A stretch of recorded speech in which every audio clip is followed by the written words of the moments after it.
Good morning again. This session is another thrill for me.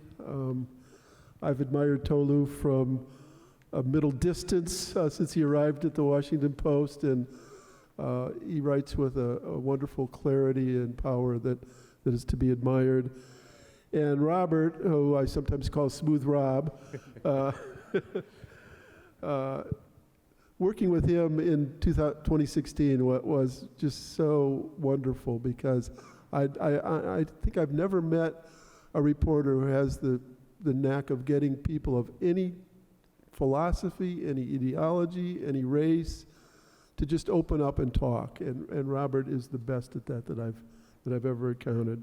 Working on The Great Unsettling was I was supposed to be the mentor, but I learned as much from Robert as he did from me. I'm serious about that.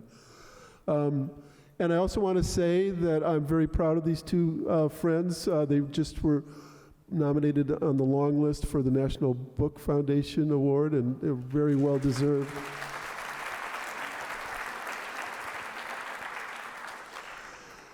So the first question is kind of a big one. You can take anywhere you want, but when you started to write this amazing book, was there one question or a couple of key questions that you really didn't know the answer to that you wanted answered? Well, I can start. When we started writing, the first big question was, will there be legal justice for George Floyd? Because when we had started writing the book, the trial for Derek Chauvin had not taken place. We had not known how the country would respond to either his acquittal or his conviction. And the second question was, would there be some sort of big moral change? I think just growing up in the United States, you really learn to look for whether or not the long arc is going to bend toward justice in your lifetime. And there was a feeling that this might be the time. And so we started it with these two questions. But even as we were trying to write something that was authoritative and definitive, those questions were still lingering as we were doing the reporting. We didn't know the answers. And just to add to that, another question that we had was, who was George Floyd? We had all seen him on murals. We'd seen people write his name on placards. We'd seen people protest in his name. And we had obviously seen the video of his tragic death, but we didn't know that much about him. There had been some profiles written, some stories written about who he was, what his family was like. We saw sort of the normal choreography that we see after these police shootings, where family members come out, there's a lawyer, there's there are different calls for justice, there are protests and whatnot, but in the middle of all that, sometimes the story of the person who died gets lost, and we wanted to highlight that story. We wanted to find out about who he was and what his American experience was like, and we didn't want that to get lost in the mix of him becoming this global icon. He was a human being. He was someone with flaws. He was someone with strengths, and we wanted to write a biography that allowed people to know a little bit about who this person was that became this icon in our history. To get back to what I said at the beginning about the ability that both of you have to get people to talk. I mean, this was a really intense process, probably maybe the most intense you've taken as journalists, to get to what really happened and the truth of it. At one point, I was writing a blurb for Robert, and I probably exaggerated, compared it to Ulysses, the first chapter. They took it out the blurb. Yeah, it's sad. Right. Well, I loved it, but I mean, because of the level of detail, minute by minute through someone's last day, So what was that process like? I mean, you had some very difficult people to deal with, Maurice Hall and Sylvia Jackson. How did you get them to trust you and to open up? I'm still trying to figure it out, why they had chosen to do so. So Maurice Hall and Shawanda Hill were the two people who were with George Floyd on the day he was murdered. He had gone to a corner store called Cup Foods with Maurice, and he had met Shawanda there. Shawanda was a former lover of his. Earlier in that day, he had been with a woman named Sylvia Jackson and her family. He was with her because he wanted a more family-friendly environment because he was trying to deal with his drug dependency. Maurice Hall had pleaded the fifth. He was not talking to investigators or prosecutors. Shawanda Hill was a hostile witness because she was called in by the defense. And Sylvia Jackson had a really terrible experience with the first investigators who had come to her house, and she had stopped talking. But there was this really important question about how George Floyd got to Cup Foods, because it had been said, there had been lots of rumors. It had been said that George Floyd was there because he needed to pay a cell phone bill, which to me This is the story you're talking about. Yeah, right? yeah, this was the sort of larger rumor. But that rumor never really made sense, because why would you go to a corner store to pay your cell phone bill? And the place wasn't in his neighborhood. And so I had reached out to people who had known George Floyd, who had known Sylvia, and I had one of them call her and said, there's this guy, he's been working really hard. He'd like to talk to you about this. And Sylvia said, today's a good day. Tell him to come over. And then we chatted, and I told her, if there's any time you want to stop, we can stop. And after a while, as we went through everything, she did stop. And Shawanda and Maurice, they had both been cited very early on by a friend of mine who works at the Wall Street Journal. And I called her and I asked, could you introduce us?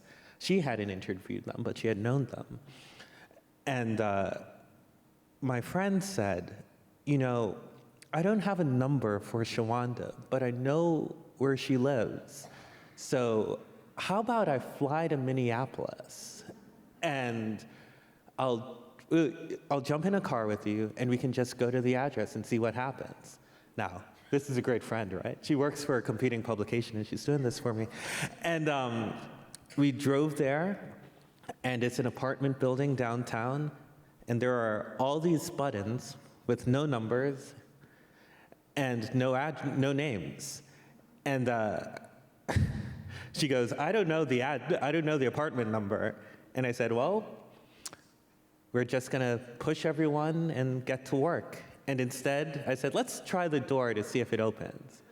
And the door was open. And I walked into the apartment, we walked into the apartment together, and we heard a drunken man in the basement go, who are you looking for?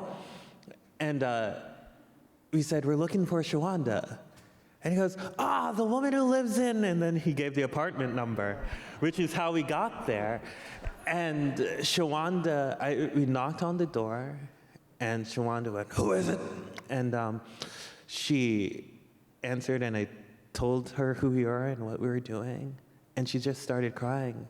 Because I think at the point Tolu and I were really doing the intensity of the reporting, there was this sense that if you did not talk now, there might not be another chance.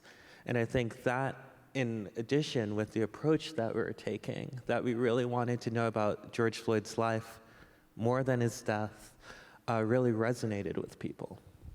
That's a great lesson for all journalists.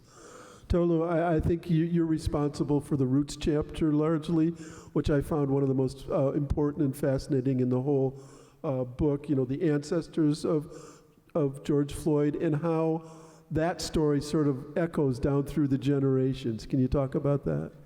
Yeah, we wanted to tell George Floyd's story as an American story, as a story about American history, and that involved going deep into the archives and finding out about his family.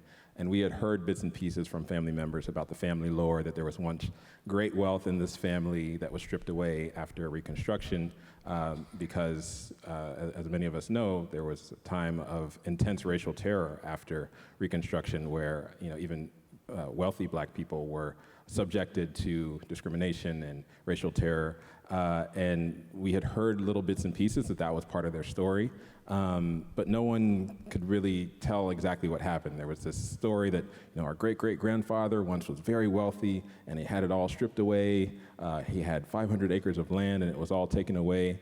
And as a result, the successive generations were all poor, and that's why George Floyd came into the world poor and sort of started in the series that led up to this book. We wrote the title Born with Two Strikes, and so we wanted to explain how he was born with two strikes in America, two strikes already against him. So we ended up doing a lot of archival research looking into property records and tax records and old newspaper clippings, and we substantiated what the family lore was, which was that George Floyd's great-great-grandfather, a man named Hillary Thomas Stewart, was born enslaved and worked very hard after getting his emancipation, and was able to amass 500 acres of land over the course of 30 years working with his family.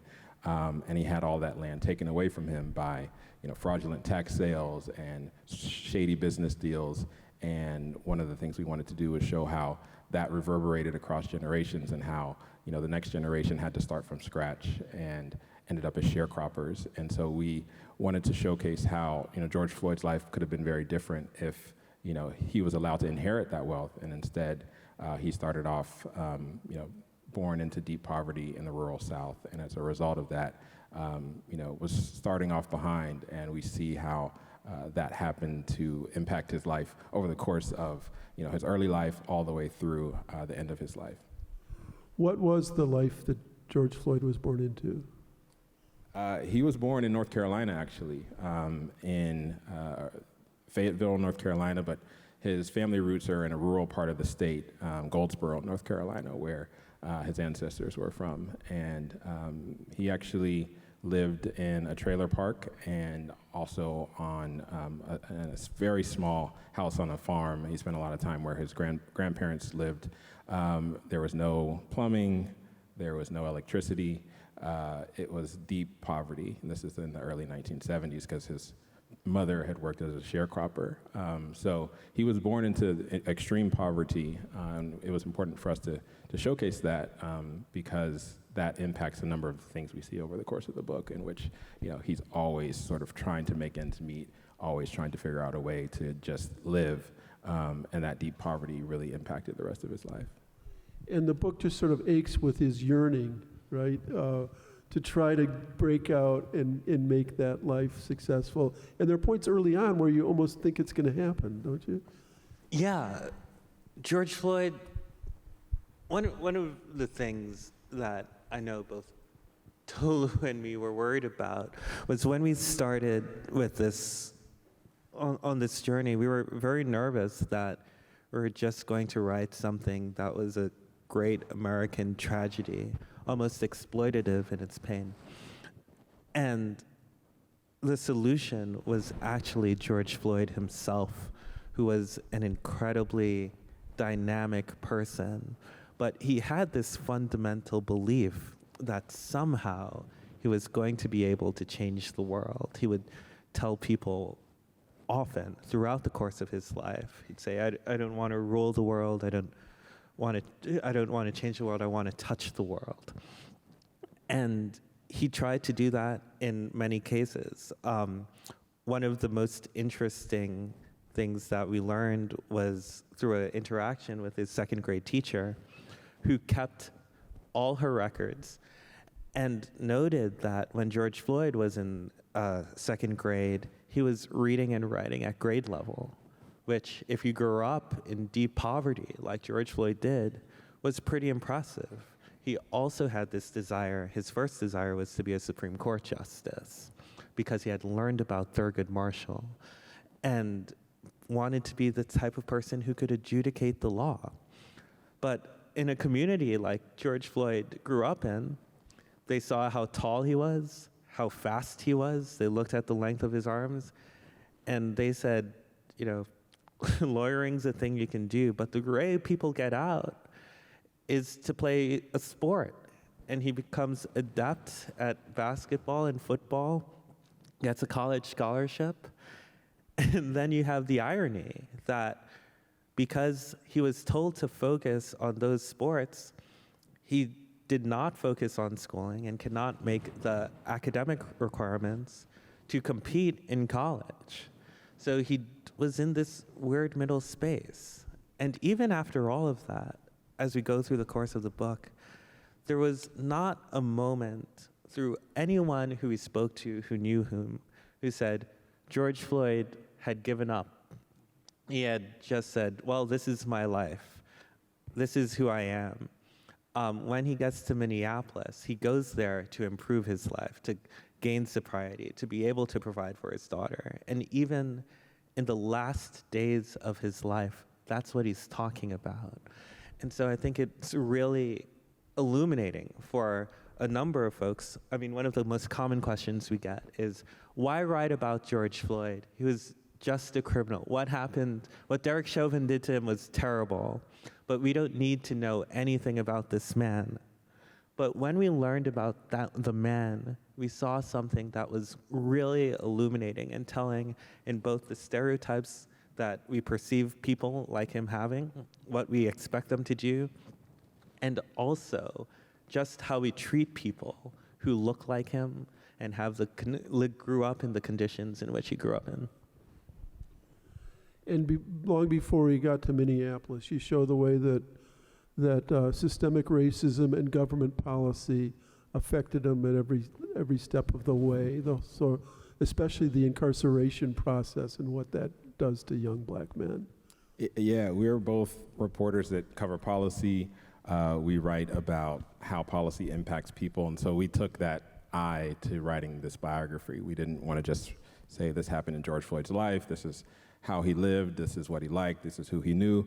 We wanted to write about America through the lens of his life and the American policies and institutions that impacted his life. And so we started with the housing policy that impacted his life. He grew up in a housing project in Houston that was segregated because the government designed it to be segregated in the 1940s, and it stayed segregated all the way through the 60s, 70s, and the 80s and the 90s when he was growing up there. It was one of the poorest housing projects in Houston, and you can just sort of imagine when you have a housing project that is neglected by the government, that is segregated by race, that sort of the lessons and the messages that you get growing up in a place like that. And so we write about how those policies that were entrenched from a very early age impacted George Floyd's upbringing. And then if you have a segregated housing system, you're gonna have a segregated public school system. And we write about how the Houston public school system was segregated deep into the 1970s, long after Brown versus the Board of Education. George Floyd went to all black schools that happened to be underfunded. And even when he tried to, as we said, pursue academic goals, wanting to be a Supreme Court justice, he cycled through the system that was underfunded and very deeply divided and very deeply unfair in a city that was highly segregated. And so we allowed the reader to kind of follow him and follow these institutions as they're impacting him up until the time where he intersects with the system of the criminal justice in this country, which, mass incarceration is something that we read about, but reading about it through the lens of the life of George Floyd, who had several interactions with the law, some of them based on things that he did, in some of his cases based on our reporting, things that he did not do. He was locked up for, and he never faced a jury of his peers. He took plea deals every time because he was poor and he was black, and he said, a jury will never believe me. And he spent a large amount of his time behind bars. And a lot of what we saw on the video of his death is the fear and the trauma and the claustrophobia that he developed while he was locked up. And so it's important for us to write about how those institutions impacted his life and how he was someone who found a different version of America than most of us know, in part because of the institutions that are set up and the systemic racism that are part of those institutions. And the politics of America were part of that, right? I remember, Robert, when we were reporting in 2016, you went to South Carolina, and a lot of young African Americans were talking about the 1994 crime bill and Hillary Clinton, or the Clintons' role in that. And then you have, this whole notion of Republicans owning that issue and Democrats trying to take it back, not thinking about who that's affecting. Right. One of the continual things that happen, and you know this, David, is that when we get reporting, I come back and I'm often astounded, and I say to people, "You won't believe what happened today." And so often, we were working on two different levels. We were with people who had known George Floyd, who had spent lots of time with him, and then we were working with people who had never met him, but they were important policymakers and lawmakers, and you'd hear them talk about issues in this very distinct manner, never realizing the impact that it had on the people who are talking to you on the level that George Floyd was at. And we see this toward the end of the book in a very real way, that everyone around sees this video and believes that something needs to be done, and that need is urgent. And as time goes on, we go through a little bit after a year, through a little bit more than a year after George Floyd dies. But as time goes on, you see the fading of interest from that top level, which is largely white, who says, this might be too difficult. This might have been our best shot, and we've lost it. But at that second level, you still see the pain and the continual persistence that if we don't do something and if we don't push for something today, then my child or my neighbor's child or my friend's child or me could be next. And I think living with that strange duality was one of the hardest parts about reporting and writing this, that there was an almost casual nature that you would speak to people at the highest echelons of government in discussing what the impact of not fixing a school system or not fixing a police policy is. And then you're with people who are just mourning the fact that this country can't get it right. This is a smaller aspect of it, but I was struck by the vicious cycle of that he faced, which was that he had court debts from all of this, and then he was, struggling to get money, and that would get him into more trouble in a sense. Yeah, and we wanted to showcase that as well. When you see someone that has a lengthy criminal record, it's very easy to put them in a box and say this person's a habitual criminal and this person just can't get it right. And so we wanted to showcase that was not George Floyd's story. Now, he acknowledged that he made a number of mistakes in his life. He did get involved in the drug game, and he was, locked up. And we've seen the studies that show that the disproportionate use of criminalization for people in specific communities for doing the same things that are happening in college campuses like this. And George Floyd was not given any grace by that system, and he did end up in that cycle where he would serve his time, he'd get out, and in a state like Texas, he could not even get a license to become a barber or a plumber because, Texas has very strict laws on what, people who had been incarcerated can do and the kinds of jobs that they can do. You can't work for the state government, for instance. And so he had a very limited number of prospects, even though he tried to get, legitimate work. He tried to work in the legal economy, but he found roadblocks in his way every step of the way. And that often led him back to criminality. It often led him back into the crosshairs of the police.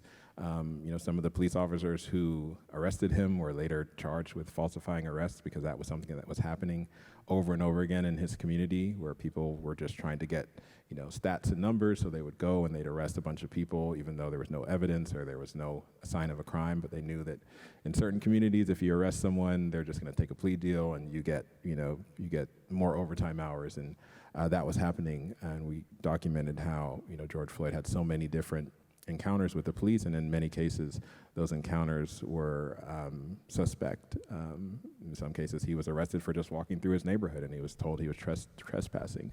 And we wanted to showcase how those kinds of activities do lead to this downward spiral. And one of the things that was very illuminating that we found was an intake form from one of the times George Floyd was taken into prison.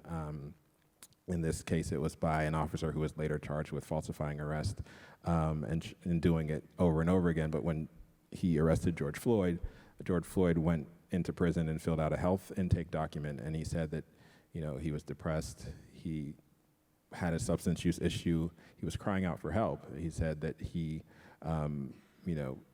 was incredibly sad, in part because he had just lost his father, and he felt like, he couldn't get his life on track. Every time he tried to sort of turn things around, he found himself in the crosshairs of police. And so we were able to sort of showcase through his own writings, through his own words, how those things impacted him on a very deep level, and how,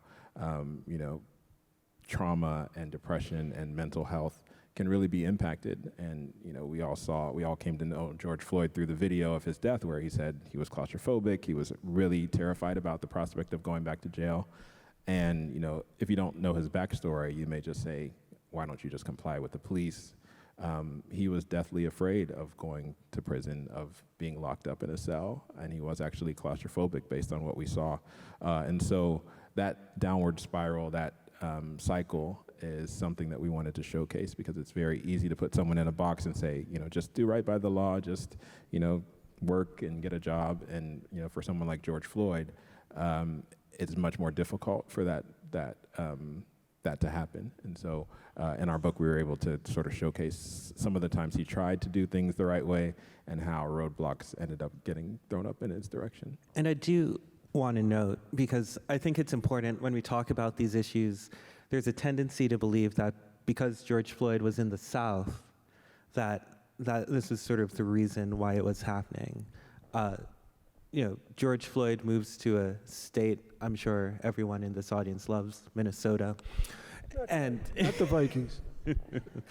And going there, I mean, the same sort of cycle continues to happen, right? He's in a place where he's trying to get a truck driving license. So starts his life wanting to be a Supreme Court justice. By the time he's in his 40s, the thing that he thinks he can do is become a truck driver. The fees catch up with him. And also the fact that he comes in, these aren't small inconveniences that happen in somebody's life. They do take a toll on the spirit. I don't mean that in just a theological sense, but the actual belief of how you can operate in this country, particularly being a person of size. And George Floyd, at every turn, when he starts to develop a dependency to opioids, particularly fentanyl and Percocet, there's a huge, huge focus on this crisis happening in Minnesota. But that focus isn't where George Floyd lives. It's in the suburbs of people who do not look like him. And days after he died, there's a study that comes out from the Minnesota Public Health Department that says, we've been ignoring the rapid increase in overdoses in Black communities for people who look like George Floyd. It was too late for him. It was probably true of mental health treatment as well, right? Absolutely, Yeah. Absolutely. When one of the most stunning pieces of research that I had looked into, I became very familiar with scientific studies, but in 2013, the federal government put out a note that had said, we do not know enough about how depression operates, particularly in Black men. And they had gone through a look over 25 years, and they found 19 studies, only 19 studies, that examined that issue. If you looked at depression in general, depression in women, it would be in the thousands. And the federal government said, we need to urgently understand this. 6 years later, there's a survey that comes out that shows that Black scientists were half as likely to receive grants for their research than white scientists. And those scientists were more likely to study issues like mental health, health disparities, and inequality. So even though a problem was acknowledged, nothing was being done at the top level, and that cascades to how George Floyd is treated when he says he wants help. People ignore it, they say it might not be true. So, I mean, all of these things really conspired against George Floyd in a very sad way. Most of the people in the audience probably think of George Floyd in Minneapolis. Of course, most of it was not there. When and how and why did he get to Minneapolis? So George Floyd spent the early part of his life, the first 3 years of his life, in North Carolina. This story, his story, the story of his family, is a story of migration and moving and trying to chase a better future and the American dream. So they started in North Carolina when they saw that that state was not a place that they could move forward. George Floyd's mother moved to Houston when he was about 3 years old with her family. And that's where George Floyd grew up. That's where he went to school. That's where he came of age. And that's where he got into a little bit of trouble. And as we said, in Texas, it's a very difficult place if you have a criminal record to get on the right path. And he realized that he was not going to really be able to change his life in Texas. He talked to friends, and he basically said, if I stay here, I'm either going back to prison or I'm going to die, and I need to change my life. I have a daughter. I really want to change things. And so there was this pastor in Houston who also realized that it's very difficult for people who have substance use issues or a criminal record to get on their feet in Texas. And he had started this pipeline of people going from Houston up to the Midwest, up to Minneapolis, to get into treatment programs, to get into jobs programs, to get, trucking licenses, and to basically start afresh. And George Floyd said, sign me up for that. I'm going to leave the family that I know behind. I'm going to leave my community behind and try to get a fresh start and turn the page on a troubled past. And so at the beginning of 2017, he left Houston and moved to Minneapolis to get into a treatment program. And Robert can talk a little bit about this program because he spent some time in the treatment centers where George Floyd went. But the reason he left Houston was to try to start afresh and try to turn the page on his life. And it's tragic that he lost his life in Minneapolis, but he did leave Houston with a positive aim to try to leave his past behind. Go ahead, tell us about the treatment program. Well, the treatment program that he goes to it's called our Turning Point. Everyone calls it Turning Point in Minneapolis, and it's a place that's designed specifically to treat Black men. And it started by a man named Peter Hayden, who was an alcoholic, and he was in an AA meeting going through the 12 Steps program. And he's with a person who says, man, I just felt like I needed to drink today because my wife asked me for $50 and I didn't want to give it to her. And Dr. Hayden says to himself, the people who I know drink because they can't get $50. That access is a problem, that they feel that the man's going to get them. And so he starts looking for ways to treat people and help them recover in a way that's a little bit more culturally appropriate to the Black experience. So that's from starting to have soul food on Sundays and having family dinners. In the recovery sessions, he made them seem like colleges, like college classes, because people felt that he felt that they'd take it more seriously, that they'd be encouraged by the fact that people were looking at them as people with intellectual capability. He changed some of the 12 steps and infused some of the principles of Kwanzaa. George Floyd, he really takes to the program. It's 90 days, and he feels when we talk to people, they talk about how he felt so comfortable there and so respected that people understood why he did some of the things he did. And over that course, he began to open up about some of the things that were going on inside him. Everyone saw George Floyd at a point where he was 6'6", about 225 pounds. He had a 450-pound squat. He could bicep curl 100 pounds. Very strong man. But he didn't grow up that way. He was very thin. And he had built up his body because people told him that the way to succeed was to become an athlete. So he built up this massive body.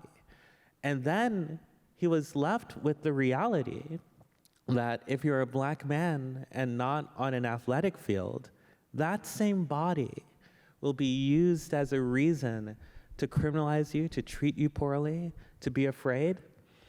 And that hurt him so much. And so many things that he did in life, one of the first things we talked about was that the 3 words that George Floyd wanted to be associated with most were not, I can't breathe, but I love you. He felt that he needed to tell people that so people could understand the type of person he is.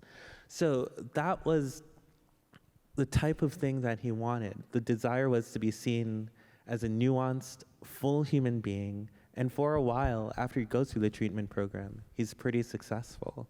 He gets a job, he gets a second job, he gets a roommate, and they have this really nice townhome in a pretty nice part of town. And then one day, after working his second shift of work, he comes in and he sees his roommate dead in the basement. The roommate had overdosed. And at that point, you see the spiral starting to begin again, because he realizes that a treatment program is not going to be enough. And he's again contending with this idea of how will he be able to be seen and accomplish everything he wants to accomplish in this country. That's so powerful. Sometimes little things strike me the most in a book, and the name Convict Kitchen struck me. Tell me about that. One of the last dreams George Floyd had in his life was to open up a restaurant that would be staffed and run by ex-convicts, people who had served time in prison, in part because he realized how difficult it was to get a job after you've spent time in prison. So he said that this would be a way for people to have a pipeline to getting work, but also because amid all of the trauma and claustrophobia that he developed in prison, he also developed a knack for sort of the culinary arts. Essentially, he would take things that you could get in the commissary, pretty bland ingredients, and he and the other inmates would learn how to create, pretty intricate recipes from them, chocolate cake and pizza. And he'd tell his friends about sort of how you make a pizza in prison and how you sort of use a grate and you take you crush up different things and you create it was a pretty intricate process to putting together like all of these things, Oreo cookies that turn into chocolate cake. And so he said that he would essentially try to create a restaurant where he would replicate that and take those prison recipes and show them to the world, while also providing jobs and training and whatnot for ex-convicts. And we talk about a lot of the dreams he had and how he started off wanting to be a Supreme Court justice, then he wanted to be an athlete, and then later in life he wanted to just be a truck driver. This was one of the last dreams that he had when he was in Minneapolis. He wanted to, he told his girlfriend that he wanted to open up this restaurant, and it's one of the memories that she had of him, and sort of one of the last things he was not able to do, and sort of how we actually include that anecdote in the chapter about his final moments, because we wanted the reader to get a sense for what was lost and sort of the potential that was out there. And there's so much that can be written about someone like George Floyd. And yes, this book deals with and covers, the dark parts of his history. We write about some of the crimes he was allegedly involved in. We quote from some of his diary entries and writings where he writes about the depression that he faced and the mistakes that he makes. So we don't gloss over some of those hard parts. And as a biographer, David, that there's a good and bad in every person, and it's important to tell the full story. And there's also mythology that gets easily placed on people, and we wanted to sort of dispel some of that mythology that erupted around George Floyd after he died, where people said, "Oh, he's this criminal, and he's this violent guy." And we wanted to write about his life in a full way. And that anecdote about Convict Kitchen was just one way for readers to get a sense for who he was and the kind of person that he was before he died. That final day revolves around what was called a phony $20 bill. It's a minor point, but was it really a phony, or did he know that it was? And how did that all unfold? Well, there's no evidence that George Floyd knew that the bill was counterfeit. There's not even strong evidence that George Floyd had given the cash register the $20 bill. Here's what we know happened. So George Floyd, he picks up Maurice Hall. He has a car for that day. He's driving a friend's car because it was Memorial Day, and they wanted to have a barbecue. So again, I want to note that no one knows where this counterfeit bill came from, but I want to just know that. So this isn't a Scooby-Doo investigation, but his friend Sylvia Jackson gives him 3 $20 bills to go get supplies for this barbecue. As he's out, he calls his friend Maurice Hall and to hang out. And Maurice, he's staying at a hotel. And he's staying at a hotel because he's avoiding the police. He has some arrest warrants out on him, but he too's trapped in a cycle. He has a young child he wants to be able to provide for, and he's undercover. He's underground selling drugs. And when George Floyd goes over there, Maurice is a little thrilled because that means he could do some deliveries without being behind the wheel, which is safer. And he tells George Floyd, "Listen, my business is going incredibly well. I know you're not working. You should join me in this. We should be partners together." So on his last day, George Floyd is trying to make a choice about the type of life he wants to lead. And he tells Maurice, no, absolutely not. He doesn't want to go back to prison. It's too risky. But Maurice does convince him to drive him around to different people's houses. So there are some transactions made. The last thing that Maurice wants to do for the day is he wants to buy a tablet. And he wants to get a cheap one at this corner store called Cup Foods, which sells candy and sandwiches, but also has an electronics department in the back. It's one of those kind of everything type stores you might see on a corner. And so they go there, and they try to buy some menthol cigarettes, and there are a lot of transactions happening very quickly. Now, after they leave, the person at the cash register, who's a teenager, he looks up and he notes that the bill, one of the $20 bills, has a bluish hue that is more associated with a $100 bill. He goes out to tell George Floyd to come back because George Floyd is a friend of the store. He's been there often. No one would think it would be a big problem. And that's where things get a little bit dicey. But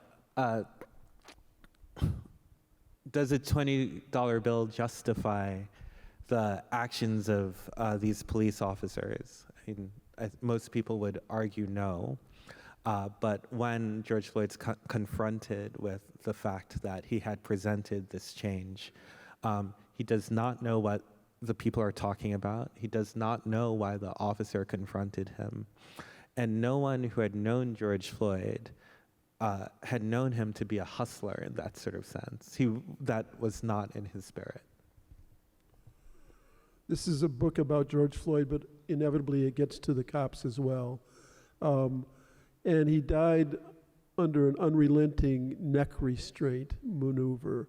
What did you learn about that process of neck restraints and how it was employed in this case? Yeah, so this can get, how much time do we have? 10 minutes. Okay, so we go through it in great detail in the book if you want to pick it up. So the type of maneuver that Derek Chauvin uses is called the maximal restraint technique. It's one of 3 types of neck restraints that are taught by the Minneapolis Police Department after there's an incident in 2010 when 2 officers kneel on the back of a shoulder of a man at a YMCA, a black man at a YMCA, and they kill him. Now, the police department at that time settles the case. It's agreed that the cops did nothing wrong, and they have a choice to make. They have a choice to make about whether or not they're going to continue this hold, or whether they're going to stop and ban it. They decide to continue using it because they feel that if applied properly, it is a way to prevent fatal force. So Derek Chauvin, he's trained how to use this restraint. Now, one thing about Derek Chauvin that I think it's important to note is he's about 5'9" and 140 pounds. He's not known as being a big guy, and he has a reputation of being a bit of a pipsqueak. Very Dudley Do-Right, but a bit of a pipsqueak. Days after he is taught how to use the neck restraint, he applies it on someone. And as we did the course of the reporting, we discovered at least 9 incidents in which he used the technique that was similar to how he had ultimately murdered George Floyd. And as he goes on in his career, he uses it more aggressively for longer periods of time, often on people of color. And the reason often given is that the person was bigger than him. So when he encounters George Floyd that day, that unrelenting use of the neck restraint is not something that's unusual for him. And it is also true that even though people had complained about the use, no one had ever publicly investigated why he did it, including looking at police cameras that captured him doing it. So he was working with a sense of impunity. Tolu, were you surprised by his conviction? Yes and no. Yes, because it's so rare. He's the first officer to be convicted of murder. I think there was one other cop that was convicted just a few years ago who happened to be a black cop. But it's so rare, especially in Minnesota, for police officers to be convicted of murder. So even though the evidence seemed overwhelming, the prosecution obviously put on a very strong case, and there was obviously a lot of public sentiment behind the idea that there should be justice in this case. Politicians and people in power were saying that this is wrong, that this was, it was pretty unifying for people across the political spectrum to say, okay, this was not an appropriate use of force, which you don't always see in these cases. So in that case, in that instance, I was sort of thinking, it seems like people from all different backgrounds, a jury could come to the conclusion that what he did was wrong and he should be held criminally liable for it. But at the same time, from knowing the history of some of these cases, knowing how it's often elusive justice for people like George Floyd. As Robert said, we were writing this as this was coming together, so we didn't know what was going to happen, and we were already starting to see sort of the rumblings of this backlash to the George Floyd movement that we've seen, with people talking about, critical race theory and how we shouldn't be spending as much time talking about race. So there was a little bit of uncertainty about whether or not a jury would find someone like Derek Chauvin guilty of killing someone like George Floyd. And so there was a little bit of a surprise there, even though it did seem like the evidence was pretty overwhelming, and it was pretty clear that after the summer of George Floyd, there was a call for justice, there was a call for accountability, and so there was no guarantee that it would happen, but in hindsight, and Robert spoke to some of the folks on the prosecution, and some of George Floyd's family lawyers, and they also felt the same way. They felt that the evidence was overwhelming, but they still didn't know, just because the history of what they've seen when it comes to these kinds of cases, and that's telling in itself that you might not have confidence that even with an overwhelming case, because of the demographics, because of the history of the victim and the perpetrator, you might not get justice, and that was something that we wanted to get across as we wrote about the trial, as we wrote about the process of convicting the officer. I forget the phrase. He didn't want to change America, but touch it, or. Yeah. In one sense, he profoundly did. But when you look at the manipulation and backlash that's happened since then, has he changed it? Has he? I think he has. And I think there are two ways of thinking about it. There's one of the quotes that really resonate is when a therapist to George Floyd's girlfriend, Courtney Ross, says, "There's Floyd and there's George Floyd. One's a man, and one's the man you loved, and one's a movement." When you think about George Floyd, the man, I think there was a larger cosmic sense in the country that something needed to be done. And you saw it in how quickly these long-standing culture wars were just quelled. The discussions about the Cleveland Indians or the Washington Redskins, Aunt Jemima, the Confederate flag, all of those things, all of a sudden those things are settled quickly. Then there's George Floyd, the movement, and sort of the larger call of trying to do something to uproot and upend some of the toxicity that comes with dealing with racial issues in America. And immediately you saw, over the course of time, you saw 16 states ban no-knock warrants or chokeholds. You saw some movement, and then it just stopped. And then came this response: we might be doing too much. It's too uncomfortable. We're teaching our kids to hate our country. These books shouldn't be read. This stuff shouldn't be talked about. And there was an earlier discussion about replacement theory and the discomfort that comes with living in a multiracial society. What became clear, I think, over the course of the reporting of this book is that the country is not yet ready to fully acknowledge or confront some of those issues. But at the same time, the Reverend Jesse Jackson reminded us that this is sort of what progress looks like in America. So to make sure you continue to think about the big picture and to focus on the progress that has been made. I found that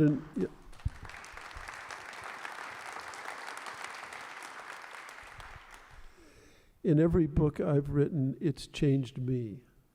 How did this book change you?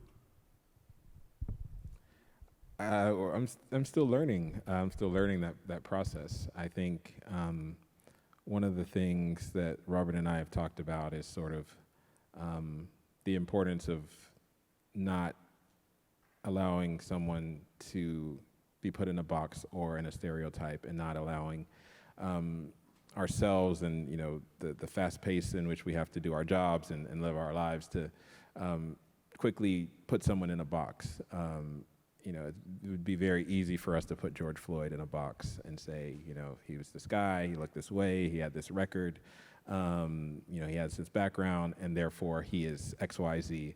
And in doing this book and diving deep in his life and talking to hundreds of people who knew him, we found out that the stereotype that could be associated with someone like George Floyd was just so off base to who he actually was as a person. That's not to say he didn't have flaws, and that's not to say he didn't have troubles, but he was someone who, if you knew him, if you got to know him, you would feel differently about him than you did just based on these various stereotypes or based on the last moments of his life, because that was so out of character for him. He was not the person that would be, angry or scared or violent in that kind of public way. He was someone who was, always trying to put people around him at ease. And there was one of his friends that we quote in the book who asks him, how do you always get so many people to like you? And he says, you always have to greet someone by, trying to see what they're trying to do, essentially. Greet them with a compliment, see what they're trying to do with their lives, and acknowledge it and be, positive towards them in that way. And so one of the things that it's changed about me is sort of just figuring out that, you have to allow people to have their full lives and allow people to be their full selves instead of quickly putting them into a stereotype. I think as a reporter sometimes, it can be easy for us to say, okay, this person is that, this person's a Republican, and so they're this, or this person's a Democrat, so they're this, or this person grew up here, so this is the way that we should cover them. But I think, allowing people to live nuanced lives and allowing people to have that full experience is something that I've learned as a part of doing this book, as a part of learning who George Floyd was, and it's been humbling in that sense as well, because I think it's very easy to put people in boxes, and so that's one of the things that I've learned as a result of this process. Yeah. I hope this isn't too high-minded, but journalists by their nature are nihilists. We don't traffic in terrible stories because they're fun to do, but there's a fundamental belief, an optimistic belief, that if you do them, something good can happen in the world.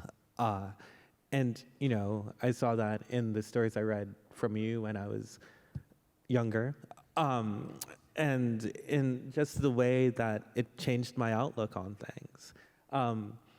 And I think nowadays, because of all the polarizations out here, good fundamental reporting can sort of feel like less of a fundamental walk of democracy and more of a moonshot to help save things.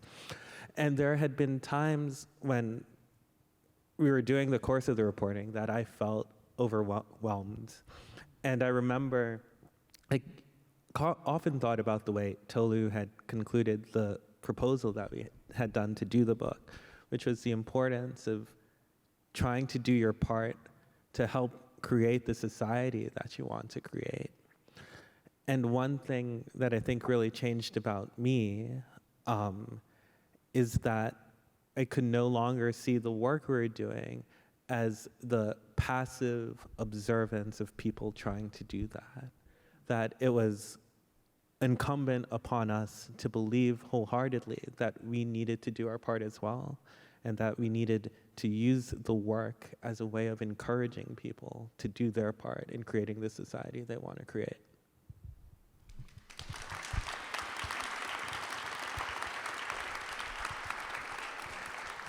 Two amazing journalists and human beings. Thank you both so much. Thanks, David.